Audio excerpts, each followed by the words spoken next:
Everyone, आज आम बनवा टमाटो चारू। से देखो मुझे फ्रेश टमाटो तार प्यूरी बन दी। प्यूरी रे एबे मु आउ से पानी ऐड कर दूची। एटी देखो टमाटो प्यूरी आमर फुटी सारा। एबे मु ऐड करुच्ची हलदी पाउडर, ता सहित लंका पाउडर, धनिया पाउडर एवं जीरा पाउडर को ऐड कर दूची। ता सहित लुण स्वाद अनुसार ऐड करेंगे।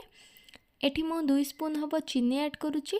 या आम भल भाव मिक्स करदेबा। एबे मु आउ गोटे कड़ाई तेल ऐड करुच्ची। ता सहित जीरा, सोरिष, पान मधुरी ऐड करुच्ची।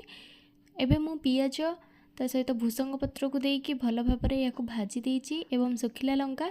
एबे देखंतु आमर फुटण प्रस्तुत हो सारी। एबे मु टमाटो प्यूरी रे फुटण ऐड कर देची। शेषे मु धनिया पत्र को ऐड कर देची। देखंतु एठी आमर टमाटो चारू प्रस्तुत हो सारी। Thank you for watching. If you enjoy, please like, comment and share and subscribe to my channel.